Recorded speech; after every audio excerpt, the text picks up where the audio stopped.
목사님께서 그 약국한 얘기를 하셔서 간단히 그 부분에 대해서 말씀을 드리겠는데요. 사실 문정동에서 약국할 때는 약국이 잘 안 됐어요. 제가 그 약국을 하기 싫어가지고 주일에 닫고 월요일에 닫고 이틀을 닫으니까 월요일에 닫다 보니까 오랫동안 세월이 지나면서 그 단골이 자꾸 딴 데로 옮기고 그렇게 되더라고요. 근데 제가 약국을 안 하고 싶었는데 식구들의 압력에 의해서 억지로 했으니까 저는 어떤 그 오이를 줘야 되겠다 그러면서 계속 버텼거든요. 그러다가 3년 정도 약국하고서 루마니아로 갔는데요. 그 전에 부천에서 약국을 했을 때 하나님이 정말 기적을 베풀어 주셔가지고 돈을 많이 벌어서 빚도 갚고 그렇게 하고서 이제 더 이상 약국하기 싫다, 난 루마니아 가겠다고 그러는데 온 가족이 반대하는 바람에 할 수 없이 문정동으로 왔던 거고요. 그러다가 이제 3년 만에 다 합해서 8년 8개월 약국하고 루마니아로 갔어요. 근데 하나님께 제가 부천에서 약국할 때도 그냥 하나님 저 루마니아 가게 해달라고 자꾸 기도를 했는데 하나님이 안 들어주시더니 8년 8개월 만에 이제 루마니아를 가게 됐는데요. 루마니아 가서 깨달았어요. 하나님이 왜 그렇게 늦추셨는지를 깨달았는데 어떤 일이 있었느냐면요. 어떤 마을에 이제 와달라고 그래가지고서 그 마을을 갔는데 우리가 가겠다고 약속한 시간보다 좀 더 일찍 갔는데도 벌써 사람들이 많이 길에 모여 있는 거예요. 그래서 이제 인사를 하고서는 과자 상자를 들고서 안으로 그 집 집회하기로 약속한 집으로 들어가려고 그러니까 잠깐만 기다려 달라고 그러면서 이 아이 좀 봐달라고 그러는데 이하선염, 그러니까 결핵성 이하선염이라고 그러는 병이 걸린 것 같더라고요. 근데 이제 예전 말로는 그 말이 있는데 잊어버렸는데요. 그 병이 아닌가 이런 생각이 드는데 저는 한 번도 그 병은 본 적이 없어요. 대학교에서 그냥 배웠을 뿐이지 한 번도 본 적이 없는데 하나님이 그 말을 딱 생각이 나게 해주셔가지고 이거는 결핵일 가능성이 많다 이런 생각이 들어서 그 사람들한테 나는 지금 저 병에 대해서 약이 없는데 나한테서 약을 받지 않고 보건소에 가서도 약을 받을 가능성이 있으니까 보건소에 가보라고 그러니까는 사람들이 갑자기 막 박수를 치는 거예요. 그래서 이게 웬일이야, 왜 이러지? 그러니까 제 옆에 서 있던 사람이 사실은 보건소에서 약을 먹고 있다고, 치료받고 있다고, 고맙다고, 우리 의사 선생님이 우리 동네 오셨다고 그렇게 말을 하는 거예요. 그러니까 저를 테스트한 거더라고요. 테스트를 한 건데 이 전에도 후에도 내가 약국을 한 1년 반 정도, 2년 정도 하고 나서 루마니아에 가고 싶었는데요. 만약에 8년을 약국을 안 하고 루마니아로 갔으면 의료사고가 났을 가능성이 더 많고 의료사고가 났으면 당연히 루마니아에서 쫓겨났을 테니까 정말 하나님의 계획하심이 참 치밀하고 좋다 이런 생각이 들면서 그냥 무조건 하나님께 맡기고 나아가겠다 이런 마음이 더 굳어졌었죠. 지금 오늘 그 하나님께서 우리에게 주신 성경 구절을 생각해 보세요. 그 말씀은 우리에게 주셨나? 이게 왜 우리하고 무슨 상관이 있어? 이런 정도로 전혀 우리하고 관계가 없을 것 같아요. 왕에 대해서 하나님이 주신 말씀이고 그 왕이 임금을 제대로 안 주고 집을 크게 짓고 창문을 만들려고 그랬다. 창문을 만드는 거에 대해서 하나님이 야단친다는 건데요. 요즘 세상에 창문 없는 집이 어디 있습니까?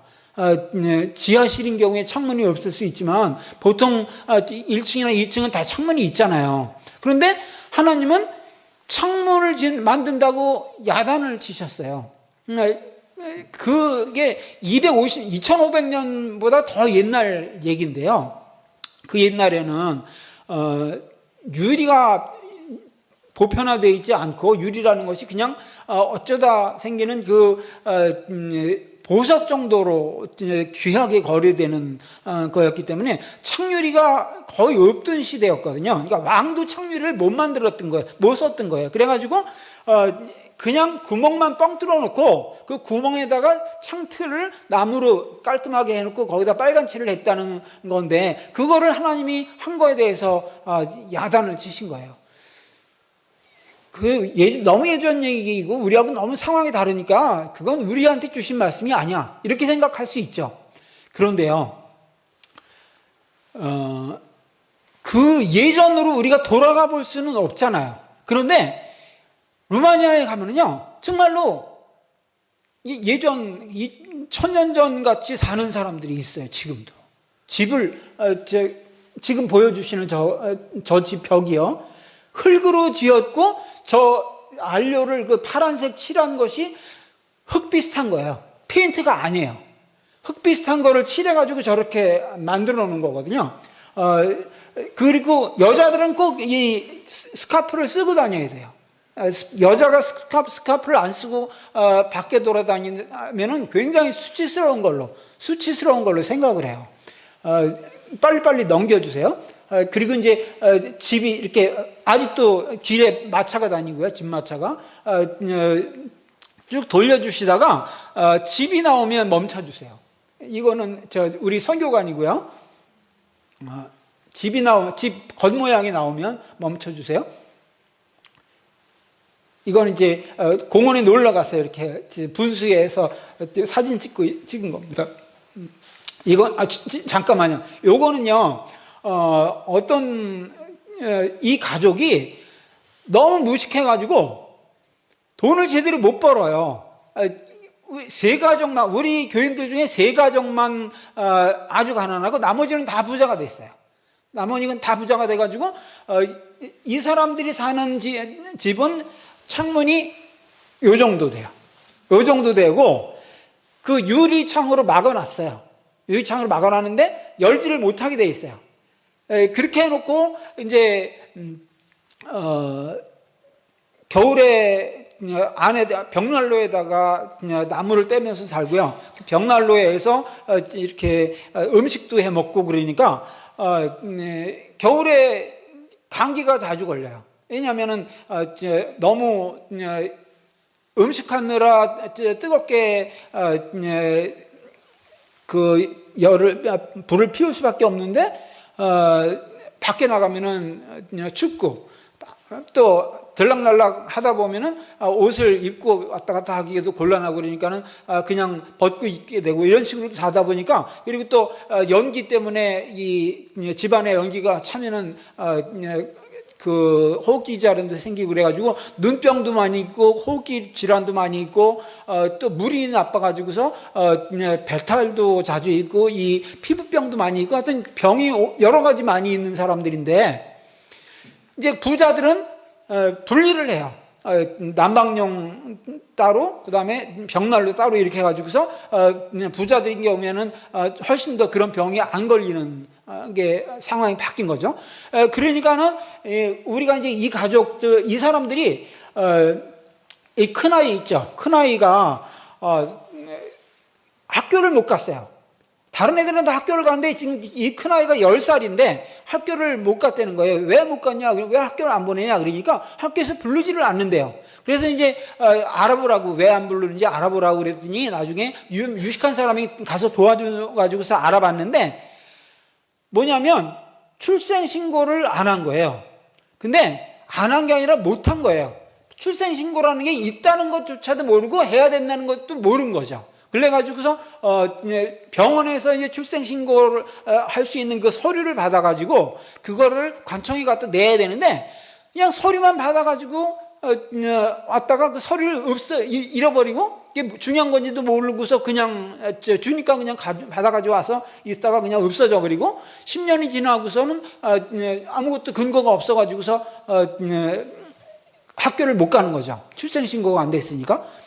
그래가지고서 그러면 내가 출생신고하는 걸 도와주겠다고 그래가지고서 처음에 이제 승용차로 다니다가 이렇게 이런 식으로 되는구나 그러고 알고, 그 다음에는 너무 복잡한데 중심가로 가야 되니까 주차하기도 힘들고 그러니까는 저 전철 타고 가자고 그래가지고 전철을 타고 갔는데 사진을 찍었어요. 그런데 하나님이 저에게 정말 은혜를 주셔가지고요, 사람들이 저쪽 끝에서 이쪽 끝까지 저를 다 쳐다봐요. 저 여자하고 아이들이 다 집시인데 중국 사람이 저 남편인가 보다, 이런 생각을 하면 신기한 일이 다 있네, 이런 생각을 하면서 저를 다 쳐다보는데 전혀 창피하지 않고 기쁘고 감사한 거예요. 참내 바보가 되고 있구나, 이런 생각이 가끔가다 들기도 하는데, 그래가지고 이제 이 사람들을 또 사진을 찍어줬어요. 이건 정말 가서 간증해야 되겠다, 이런 생각이 들어가지고 사진을 찍었는데요. 이제 넘겨주세요. 여기가 이제 관청이에요. 관청으로 가서 이제 사진을 저 수박 들고 있는 것 좀 보여주세요. 이제 다 잘 돼가지고 한 3주를 일주일에 한 번씩 3주를 갔어요. 그래가지고서는 3주째 이제 집으로 돌아가는 길에 아이가 목마르다고 수박을 사달라는 거예요, 수박을. 근데 수박은 크니까 비싸고 메론이 싸거든요. 메론은 작으니까. 그래서 저는 메론을 사주려고 수박 파는데, 수박 메론 파는 데로 들어가서 이렇게 어떤 거를 살까 그러고 보고 있는데, 이 10살 먹은 아이는 자꾸 칭얼대면서 수박을 사달라고 손으로 만지고 발로 슬슬 건드리는 거예요. 그러니까 이 수박 파는 아줌마가 곤란해가지고 이리 오라고 그러더니 수박을 그냥 공짜로 줘야죠, 우리한테. 그래서 저는 메론 값도 안 내고 그냥 메론은 안 사고 수박만 얻어가지고 나와가지고서 아주 행복하게 지금 웃고 있는 거예요, 지금. 이렇게, 그러니까 이제 이유가 뭐냐면, 집시들이 어떤 가게에 들어가면요, 전에는 쫓아냈어요. 쫓아내는데 그게 사회 문제가 되니까 요즘엔 쫓아내지는 않는데 빨리 내보내려고 노력을 해요. 빨리 내보내야 되는데 제가 돈을 낼 것 같은데 저는 메론 쪽에 있고 그 아이는 수박 쪽에 있으니까 이거 안 되겠다 싶어서 수박을 그냥 공짜로 줘서 내보낸 거죠. 그 다음으로 넘겨주시고요. 여기가 전철역이고요. 이런 거를 제가 가르치는 거예요. 진짜 초등학교 아이들한테. 넘겨주세요. 이 가족 전부가, 이게 저 모자 쓴 사람이 가장인데 이 가족이 완전히 문맹이에요. 완전히 문맹이라서 어느 정도로 문맹이냐면 사인을 못해요. 자기 이름을 쓰질 못해요. 자기 이름을 쓰질 못하고 그래가지고 이제 우리 가족, 제 아내가 일주일에 한 번씩 이렇게 큼직하게 저 쇼핑백 하나가 꽉 차게 싼 음식으로 이렇게 채워가지고 식용유 하나에다가 감자, 그 다음에 밀가루 뭐 이런 식으로 해서 꽉 채워가지고서 이제 일주일분을 주는데, 그렇게 몇 달을 하다가 그게 소문이 나가지고서 못 주게 됐어요. 다른 예배 참석하는 다른 사람들이 막 벌떼같이 일어나가지고 왜 우리는 안 주고 그 사람들만 주느냐, 그러길래 당신네들은 부자 됐고 저 사람들은 여전히 가난하고 무식해서 다 일도 제대로 하지도 못하고 일을 해도 조금밖에 못 받으니까 어쩔 수 있겠냐, 당분간은 그 사람들을 돕기를 원한다. 그러니까 절대로 안 된다는 거예요. 왜 안 되냐면 그 집에 그 할머니가 계신데, 할머니가 술 먹고 담배 피고 그럴 돈은 있으면서 왜 음식 살 돈이 없느냐고. 그 집도 돈을 버는데 그 할머니가 술 먹고 담배 피는 바람에 음식 살 돈이 부족해지는 거지 다른 거 아니라고, 주지 말라고 강하게 반대를 하는 바람에 이제 줄 명분이 없어졌죠. 그래가지고서 이제 그 다음에는 주게 되면, 안 주다가 며칠 안 주다가 주게 되면 그 선교관에 와서 일을 하라고 그랬어요. 일을 하고 이제 돌아가고 이런 식으로 해서 줬는데, 겨울이 되니까 이제 선교관에서 우리가 선교관을 활용을 안 하니까 선교관에 가서 일을 못 하게 되거든요. 그래가지고 겨울에는 제가 이제 이 집에 찾아가가지고 글자를 가르쳐 줬어요. 글자를 배우면 이거를 줄 것이고 안 배우면 안 준다. 그러니까는 밖에 나가서 일을 하다가도 우리가 와 있을 때는 우리가 오면은 이제 와서 잠깐 짬을 내서 공부를 하기도 하고 그러는데 어떤 때는 안 하기도 하고 만약에 안 하면 정말로 그냥 다시 가지고 가는 거예요, 집으로. 그런 식으로 했더니 글자를 조금 배웠어요, 요즘에.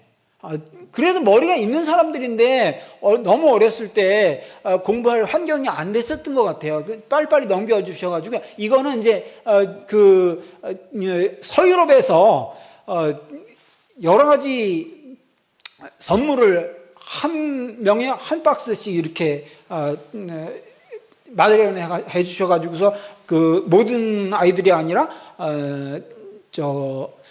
장애자들한테만 보내주셔가지고 이렇게 만들었는데 한 번은 또 장애자 아니라 모든 아이들에게 다 한 박스씩을 선물을 마련해 주셔가지고 정말로 너무 행복하게 나눠 가진 적이 있습니다. 다음 넘어가 주시고요.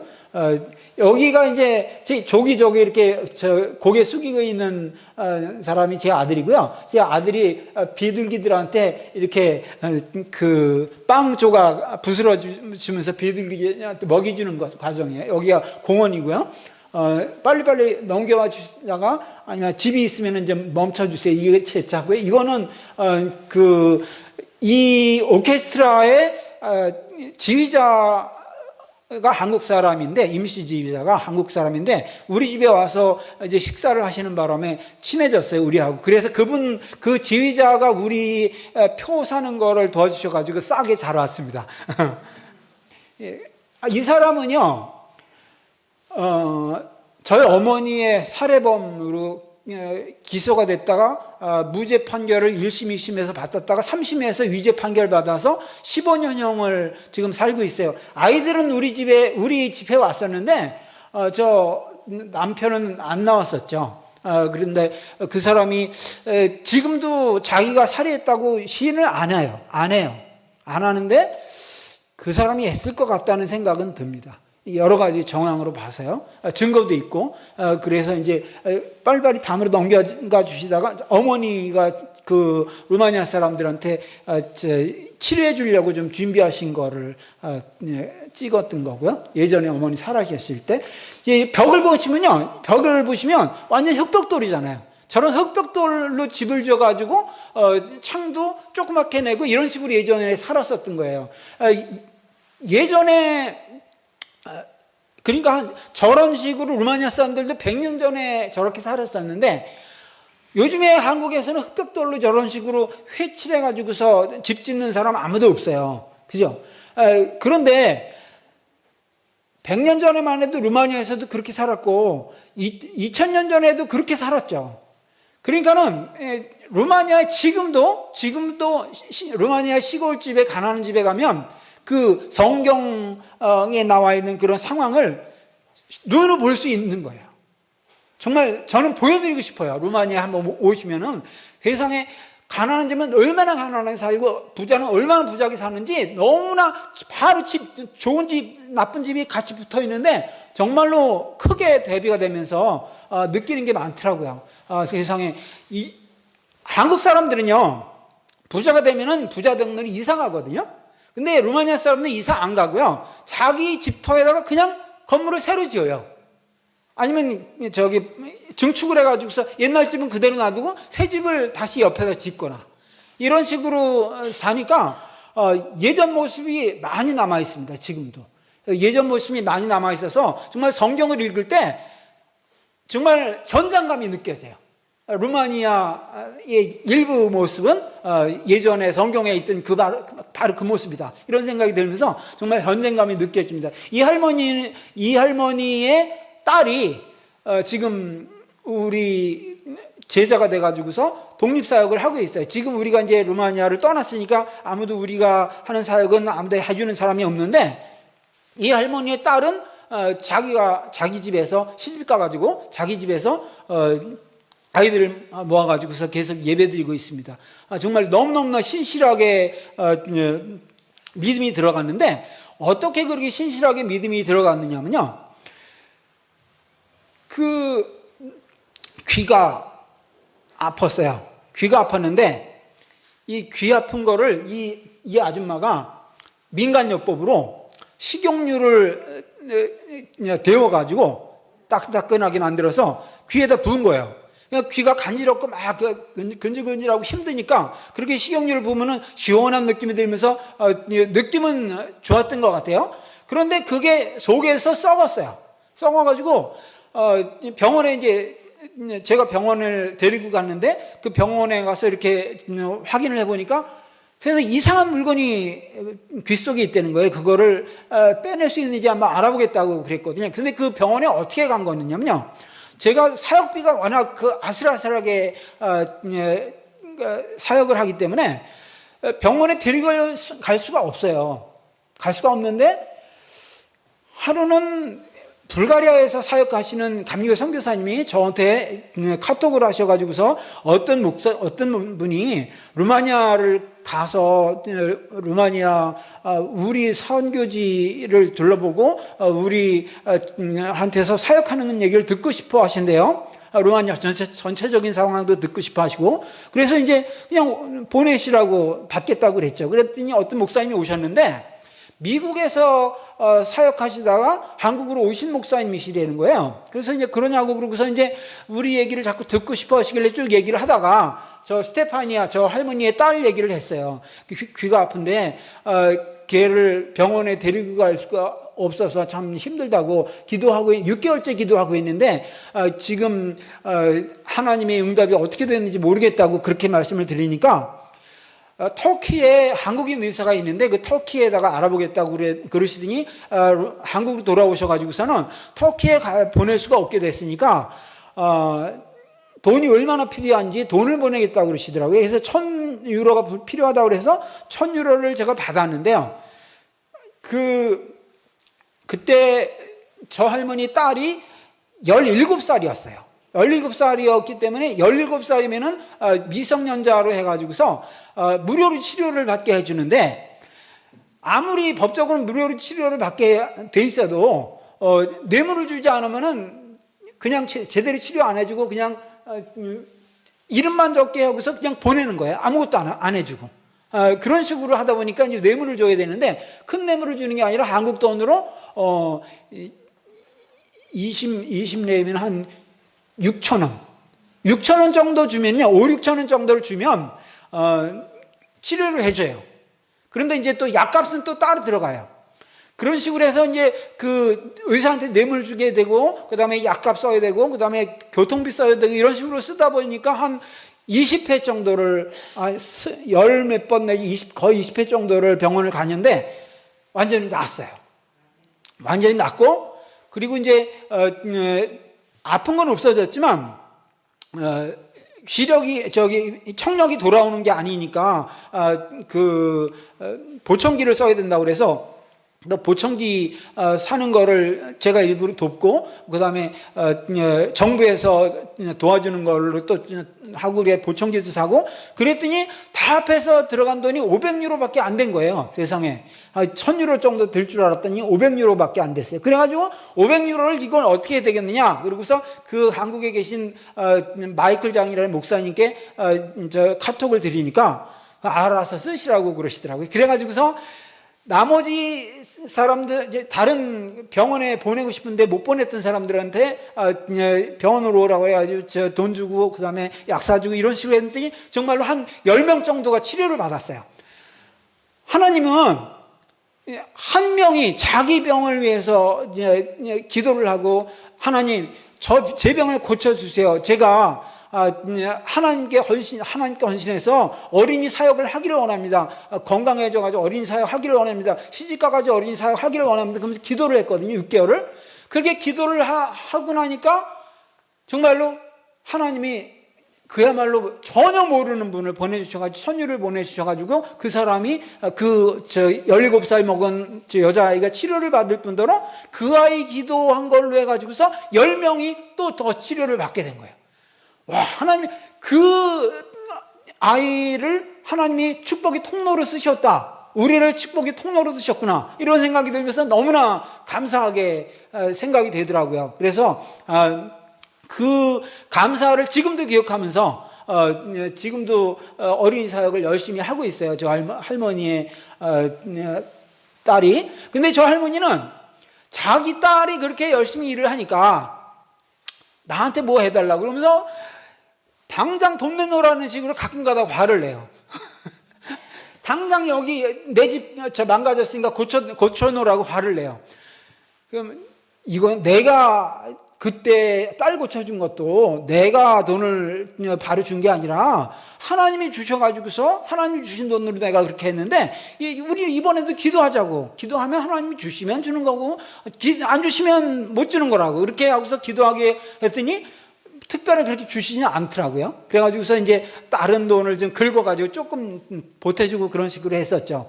다음으로 빨리 넘겨주시고요. 이 아이입니다. 스테파니아라고, 지금은 이제 시집을 갔어요. 시집을 가가지고서 어린이 사역을 하는데 정말 신실하게, 어느 정도로 총명하냐면요, 제 아내가 새 노래를 열심히 한 일주일 내내 열심히 연습을 해요. 그래가지고 새 노래를 이 아이한테 가르치면 한 번 듣고 그냥 새 노래를 하는 거예요. 젊기도 하지만 총명하기도 해가지고 그렇게 정말 하나님의 은혜로 은사 주시고 그래가지고 열심히 사역을 잘 감당하고 있고요. 어른들은 잘 안 나오고 어린이들은 주로 나오는데, 어린이들이 주로 15명 정도 나오고, 가끔 가다가 이제 어른들도 한 서너 명씩 나오고 그러는데, 한국에서 목사님이 오셨을 때, 후원교회 목사님이 오셨을 때, 이 스테파니아가 사역하는 마을에도 가가지고서 어떤 집에 들어가서 이제 예배를 드리는데, 그 사람들이 한국에서 손님이 오셔가지고서 조그만 손톱깎이하고 식용유 한 병을 들고 들어갔어요. 그래가지고 그거를 주는데, 그 손톱깎이 뭐 조그만 요만한 네모난 박스에 들어있는 거고, 그 다음에 식용유 먹으면 그냥 며칠 만에 끝나는 건데, 그걸 그렇게 고마워하면서 지금도 한국에서 그때 손님 오셨을 때 자기네 집으로 와줘서 너무 고맙다는 말을 지금도 해요. 그렇게 고마운 마음을 이렇게 자꾸 표현을 하고 간직을 하고 있는 사람들인데, 그 사람들이 사는 마을에 이 아이가 사역을 하는데 어떻게 이렇게 고마운 마음을 간직하고 표현을 하고 그러나, 이런 생각을 했는데, 이 스테파니아가 그 아이들을 가르치고 아이들이 자꾸자꾸 그 아름답게 커가는 것을 보고 그 동네 사람들이 참 고마워하고 함께 감사하는 마음이 있었더라고요. 그 다음 또 넘어가 주시면요, 이 아이들하고 여자 아줌마들은 우리 청년부 예배에서 마지막으로 남아가지고서 열심히 이 아이들을 데리고 와가지고서 예배에 참석했던 사람들인데, 아이들이 너무너무 시끄럽게 떠드니까 도대체 예배 집중이 안 되는 거예요. 그래가지고 할 수 없이 그만뒀어요. 그만뒀는데, 이 가운데 있는 젊은 아줌마의 지금 애기 있죠? 이 애기가 지금은 1학년이 됐어요. 1학년이 됐는데, 지금 그 전에는요, 우리 집회 오는 아이들이 정말 지진하라는 말을 듣거나 아니면은 유급을 할 가능성이 있다는 말을 들으면서 열심히 공부하지 않으면 유급시키겠다는 말을 듣거나, 공책을 가져가는데 필기를 안 해가지고서 거의 한두 페이지만 쓰고 나머지는 텅 비어 있거나, 이런 식으로 엉터리로 공부하는 애들이 대부분이었는데요, 이 가운데 있는 아줌마의 지금 앉혀있는 애기는 지금 커가지고 1학년이 돼가지고요, 학교에서 선생님이 뭐라고 그러신다냐면, 세상에 제일 열심히 듣고 글씨도 예쁘게 쓰고 성적도 좋은데, 성적도 그래서 올 A로 봤는데, 한 과목만 좀 성적이 떨어지니까 이 과목을 좀 엄마가 가르쳐 달라고. 그런데 그게 바로 산수예요. 산수인데 엄마가 가르치겠다고 이제 그냥 펴놓고서 이제 혼자 공부를 해가지고 아이한테 가르치려고 그러는데, 쭉 보니까 이게 뭐 하는 건가? 덧셈, 뺄셈, 곱셈, 나눗셈 다 할 줄 아는데, 엄마가 1학년 때부터 책이 너무 복잡하게 돼가지고 뭐를 하려는 건지를 이해를 못하는 거예요. 때때로. 그러니까는 그 때때로 이해 못하는 부분이 나오면은 좀 이 엄마가 아주 솔직하고 정직한 사람이라서 아이 앞에서 이걸 뭐라고 설명해야 되지? 그러면서 이거 뭐라고 말해야 되지? 그러면서 좀 머뭇거리니까 아이가 한두 번 그런 걸 보더니 나는 엄마한테 산수 안 배운다고. 아주 확실하게 선언을 해가지고 엄마가 산수책만 피면은 도망을 간대요.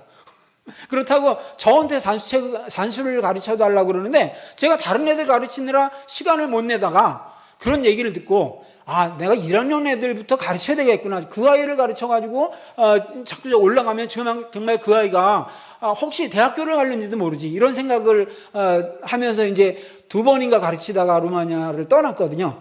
루마니아를 다시 돌아가서 그 아이를 가르칠 때 하나님께서 그 아이 부모에게 그 은혜를 주셔가지고 정말로 하나님께서 은혜 주시는 대로 날로 자라서 대학교까지 갈 수 있도록 혹시 될는지도 모르고 만약에 대학교를 못 가더라도 어린이 사역자는 될 수 있으리라고 생각하면서 기도하고 있어요. 아까 쭉 넘겨주시면요. 지금 이 아이하고 또 한 개 넘겨주세요. 이 아이. 지금 조금 아까 봤던 그 아이하고 이 아이는 서로 형제가 아닌데 그 조그만 아이는 엄청 똑똑해가지고 정말로 1학년 아이 같이 그렇게 학교에서 칭찬받는 아이고 이 아이는 바보로 소문났었어요.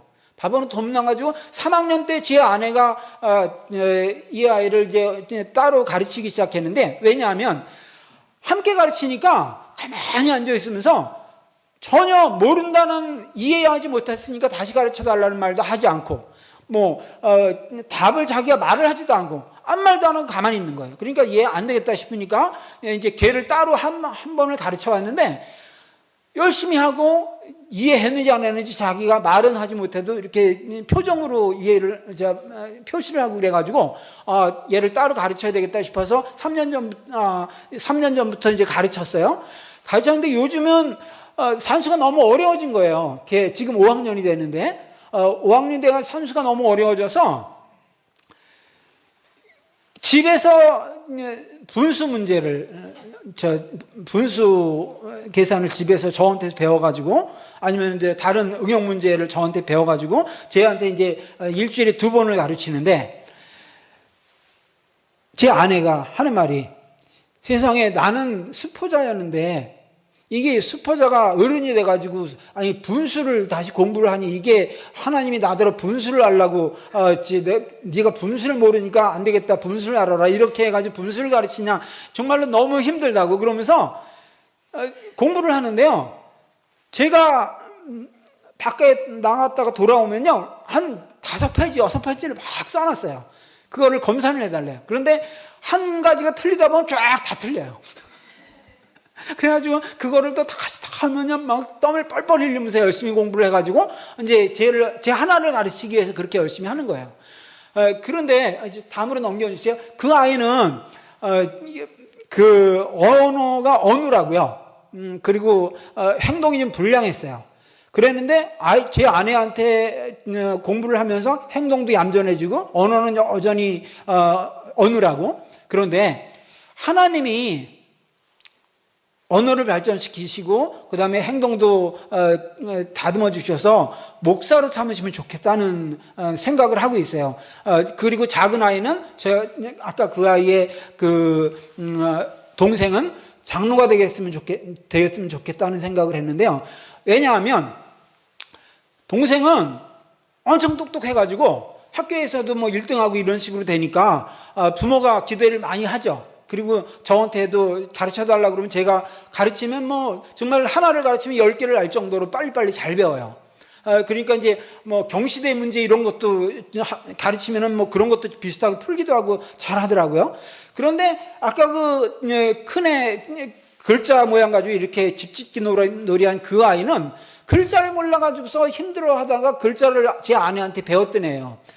그런데 집에서 별로 기대를 안 하니까 우리가 목사를 시키겠다고 그래도 아마 집에서 허락을 할 것 같아요.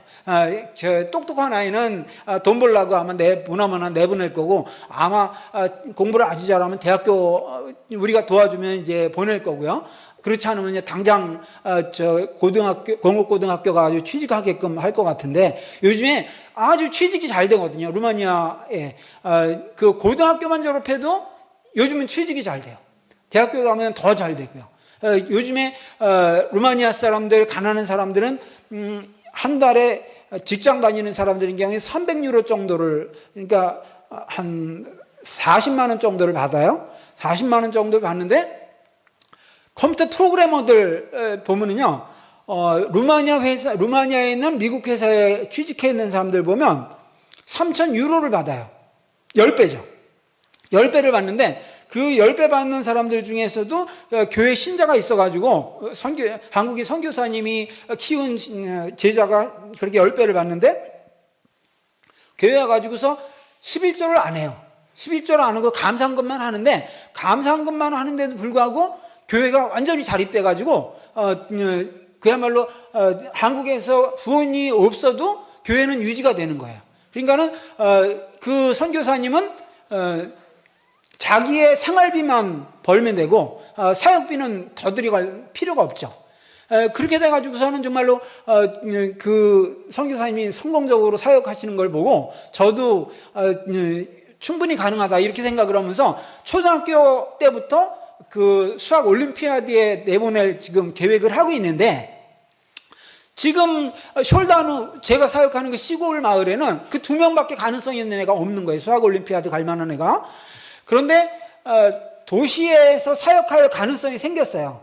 감리교 선교센터를 어떤 선교사님이 지으셨는데 짓다가 병이 들어셔가지고 한국으로 오셨고, 그리고서 다른 선교사님이 또 지으셨는데 그 뒤이어서 지으셨는데 그 선교사님이 짓고 나서 심장병으로 돌아가셨어요.